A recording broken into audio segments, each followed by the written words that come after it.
Hi, I'm Gary the Water Guy, and I own the water store in Midland, Ontario. Today we're talking about how to replace a whole house carbon filter in your home. Carbon filters are they're a taste and odor filter. They're used to get rid of bad tastes in the water and get rid of some of the odor. In municipal applications, often folks want to get rid of the chlorine from the water. They work great for that. And on well water, people sometimes want to get rid of a fishy taste or an odd taste from the water. And again, they work particularly well at that. There's a couple different kinds of carbon filters. This is a carbon block type filter, very popular. And there's also a GAC like this one here. The replacement procedure is exactly the same. So to prepare for this process, what you want to do is you want to make sure that you've got two buckets, one that's empty, that you're going to capture the water that's going to spill out of this when you open it, and another bucket that's half full of clean soapy water that you're going to use to clean out the inside of this. Because you have to remember, once you shut this down, there's not going to be any water flowing. So you need to prepare that ahead of time. So you should have had a wrench that came with the filter housing, and you're going to use that to open this up. So then to get the process started, once you've got all those things ready, then you'd shut off the flow going into the filter housing. So there's usually a little indicator on the top here that says in and out. So what you want to do is the water coming from your water source, you want to shut that off first. Now, hopefully you've got a ball valve like this or some kind of a valve on there. Worst case scenario, if there's no shut off whatsoever, then you just have to shut off the pump. The next thing you want to go is somewhere downstream of this, you want to open up a faucet.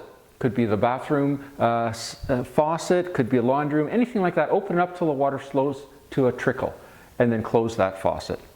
Then hopefully you've got a ball valve again downstream of this and that prevents all the water from backflowing from the whole house once you open up this filter housing. If you don't have it, don't worry about it, just be more water flowing out of here. Okay, so the next step is to use the wrench and to loosen up the canister. Once you've loosened it up, then you can just unscrew this.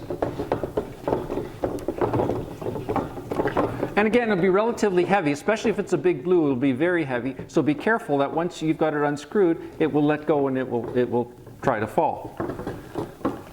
Okay, so we've got that out. So again, the dirty filter cartridge would come out of here and you throw it away. And then you use that bucket of clean soapy water to wash out the inside of this housing.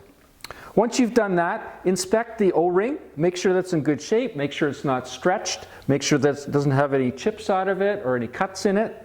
If it does, it would need to be replaced. Assuming it's in good shape, then what you want to do is use a product like this, Clear Plumber silicone grease, to lubricate this O-ring. And that not only lubricates it, it makes it last longer and also prevents it from stretching in the future. So then you want to unwrap your new filter housing, or your new filter carbon filter cartridge, put it inside. Once you've got it inside, again, you put it in here.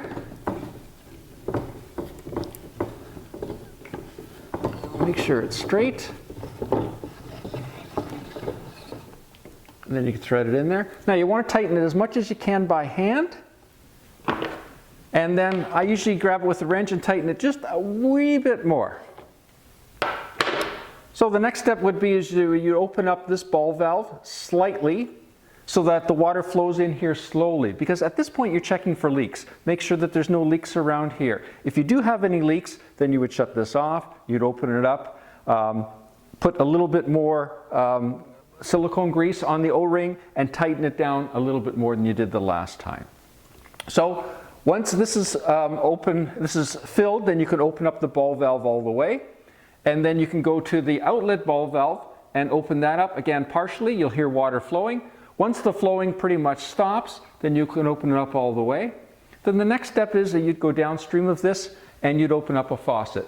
And you'd get rid of any air that's in the water. The sputtering and that kind of thing would happen at that point. You'd let that water run. Now, with a carbon filter, you usually get some black water coming out of this initially. That's the carbon fines that are in here. So what you want to do is you want to let the water run till it turns clear. With carbon filter, it might take as much as 5, sometimes even as much as 10 gallons. Let the water run till it turns clear. Once it's turned clear, I usually wait about 20 minutes or so, run some water again, because you'll find that once the water sits in the carbon filter cartridge for a little while, it picks up a little bit more color. So again, let it run till it turns clear.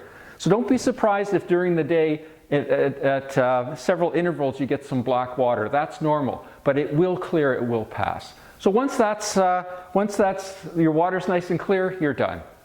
If you like what you saw today, please click the subscribe button. That way you'll be informed about all the new videos as they become available in this series. Or you can go to our website at www.thewaterstoremidland.com. Lots of great information there. Once again, it's Gary the Water Guy from the Water Store in Midland, Ontario. Thanks for watching.